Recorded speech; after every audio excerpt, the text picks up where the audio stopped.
Hey everyone, today we're going to be going over something that is long overdue, and that is a review of the X-T4.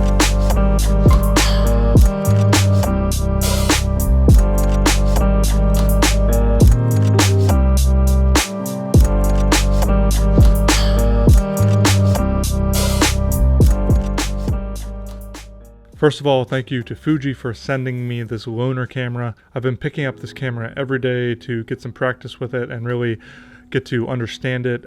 I used to shoot with the X Pro 3 camera, but let me say the X Pro 4 camera has a lot more going on with it. So there's just a lot more to learn about the camera. It's not as simple and straightforward. Not to say that there isn't a certain complexity to the X Pro 3, but there's definitely more going on with the X-T4, and that's really apparent with the kind of the look of the camera. There's a lot of buttons on the outside of the camera, and a bunch of dials, and a lot of stuff that you have quick access to that you can customize to really make this camera your own, and also really make it function as quickly and as efficiently as you would like it to. But let's start with the performance of this camera. This camera is a really fun camera to use, and that is because it is just really quick. This camera can shoot 15 frames per second, and that's really fast. I mean, that's way faster than I need for the majority of the time. So I usually end up placing this camera in continuous low because it's just a lot more manageable, especially when I'm culling through the photos and editing. So this is a great camera if you're shooting sports and using lenses like the 50 to 140 millimeter or the 100 to 400 millimeter. And actually, if you go with the electronic shutter, you can get up to 20 frames per second, and even more than that, you can go up to 30 frames per second, but you will have a 1.25 times crop factor. But if you really need the speed, that's not bad. Now with the 50 millimeter 1.0 lens right here that I have on the camera, this lens isn't really designed for super fast autofocus. So that's not the purpose of the lens. So it definitely will depend on the type of lens that you're using. But the phase detection autofocus system on this camera is awesome. It will work throughout the entire frame of the sensor, and this camera also has improved eye and face autofocus detection. Another improvement I definitely noticed with this camera compared to the X Pro 3 is the autofocus acquisition and speed in low light situations. So this camera, especially paired with this 1.0 aperture lens, did a great job in focusing in really low light. And then the feature that really makes this a modern competitor is the in-body image stabilization system. You can get up to 6.5 stops of image stabilization with more than half of Fujifilm's lens lineup. And then with the rest of the lenses, you can get at least 5 stops of image stabilization. And it definitely comes in handy. I love being able to keep my shutter speed low so I can keep the ISO down, which in turn provides me with images that are a lot cleaner. It's also nice to keep the ISO down because with these crop sensor cameras, you don't necessarily get as much latitude with the dynamic range in the post-processing when you're shooting at those higher ISO ranges compared to full-frame sensors. Another great feature about this camera is that it uses the new battery. It's a bigger battery and it will last longer, and for a camera like this, it really needs it because you're shooting 4K up to 60 frames per second, or those really high frame rates for HD video. And if Fuji was using the older battery in this camera, then it definitely wouldn't have lasted that long. So with the X-T4 being so feature rich on the stills and video side, I'm glad that they upgraded the battery. Okay, let's talk about the build quality of the camera. And let me say, when I took this thing out of the box, I was really pleased with how the camera felt. I mean, this is, let's just take a look at the camera. You just have a very solid build here.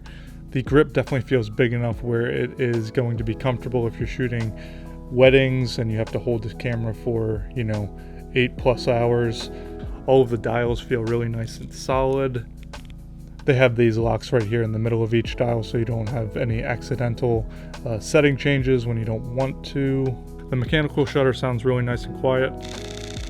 So even if you were using the mechanical shutter in a church or something, it wouldn't be disruptive. It definitely isn't like back in the day when you were shooting with a DSLR camera, and you know, that was disruptive for sure. The grip texture has a nice, you know, rubbery feeling to it, so definitely a good texture to avoid any accidental slips.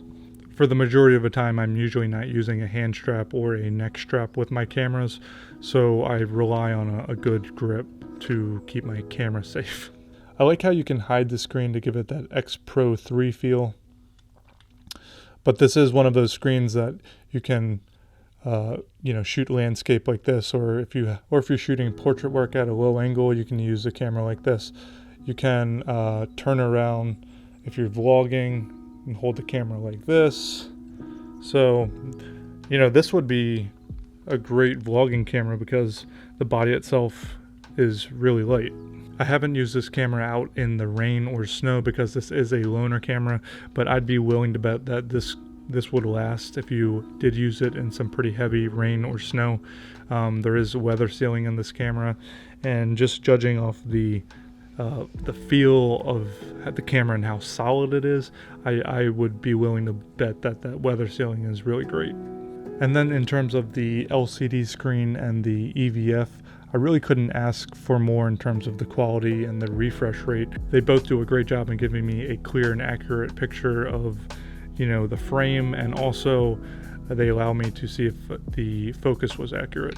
The cool thing is that Fuji actually lets you prioritize different dimensions of performance regarding the LCD screen and the EVF. So there's 3 different types of boost modes. There's luminance mode, resolution priority, and frame rate priority.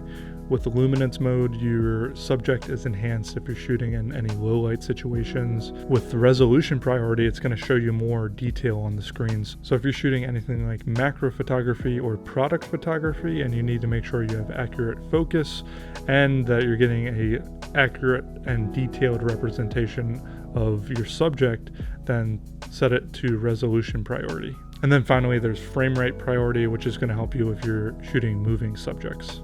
I absolutely love that Fuji gives you those options. It's just very practical. In terms of the image quality, it's great. With that 26 megapixel sensor paired with this 50mm 1.0 lens, this lens definitely does a great job paired with that sensor. You're going to be getting a lot of detail out of your photos. I know I keep referencing this 50mm lens right here, but I will be doing a separate review on this lens, so if you're interested, definitely subscribe. With the X-T4, you have a standard ISO range of 160 to 12,800. Even though this is an APS-C camera, I think it does great even at the higher ISO range. I'm not going to spend much time talking about the film simulations. You can check that out in another YouTube video, but just know that they're awesome, they're really handy to have, and they kind of encourage me to shoot more JPEGs than RAW, because it's nice to have that option, and it's nice to not be so worried about editing your photos and to kind of just enjoy the process of shooting more. This camera was a pleasant surprise when it came to video performance too, because, you know, I've been using primarily the Canon R5 camera for my video needs, and I've used that camera in some bigger budget projects and it's held up really well. But I could even see using this X-T4 in some of those projects because the image quality is really great. You do have a dedicated stills and movie switch right here, and that's because this camera is a true hybrid camera. My feeling towards this camera is that it does equally as well in the stills category as it does in the movie category. When you switch to movie mode, you have access to a lot of nice customization settings. You can use the touchscreen to change your exposure settings and your camera settings, so that's helpful if you don't want to shake your camera too much, or if you're in the middle of actually recording and you need to change some settings. It's nice to be able to use the touchscreen so you don't get that camera shake. But again, you can customize the buttons and dials on this camera to the way you want, so you can change those settings as well. This camera records 10-bit 420 color internally, and then if you use an external recorder via the HDMI port, then you can get up to 422 color. I've used the higher frame rates in this camera You can go up to 240 frames per second in HD, which is a really nice feature to have, and I wish that my Canon R5 could do that. And in my opinion, the quality is awesome. Even mixed in a 4K timeline, it's hard to tell that it's HD. Regarding the 4K frame rates, you can go up to 60 frames per second. That is in the long GOP compression, so it might be a little bit harder on your computer in the post-editing process, but if you're shooting, you know, anything up to 30 frames per second in 4K, you can use all-I. And I think that's more of a limitation of the, you know, the SD cards that you have to use rather than the camera itself.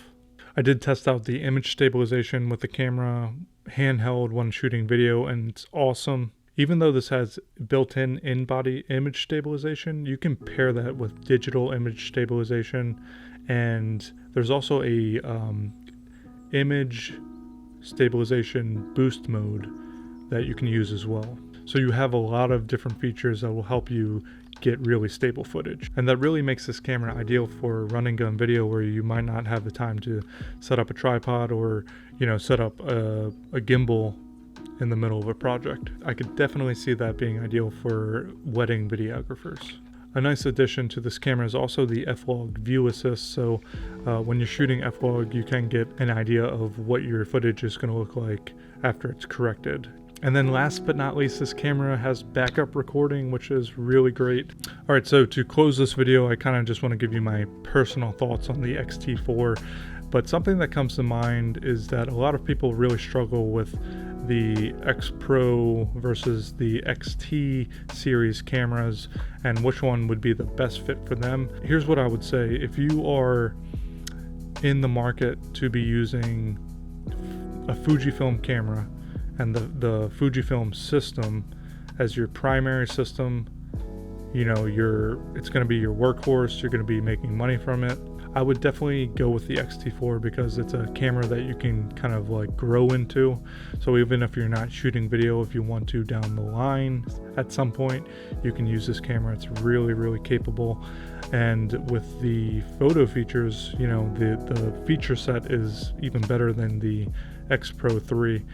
But on the other side, if you are looking for a, you know, a fun camera to use or something that you can kind of connect with a little bit more, that you might enjoy more, and you really like that rangefinder style of camera body, then I would go with the X Pro 3, because even after using Nikon and Sony and Canon mirrorless, the X Pro 3 is still my favorite camera body to use.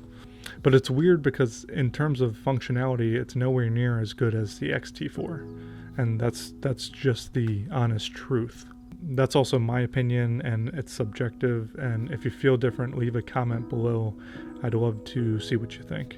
But yeah, the X-T4 is going to be really great if you're doing, you know, video or stills. It's a really capable camera. You're going to be able to use it for a variety of work, whether it's portrait work or sports photography. And like I said, the video capabilities are really great, so you really can't go wrong with this camera. That's it for today. Again, if you like this video and you want to see a video on the 50mm right here, then hit that subscribe button. I will talk to you guys next time.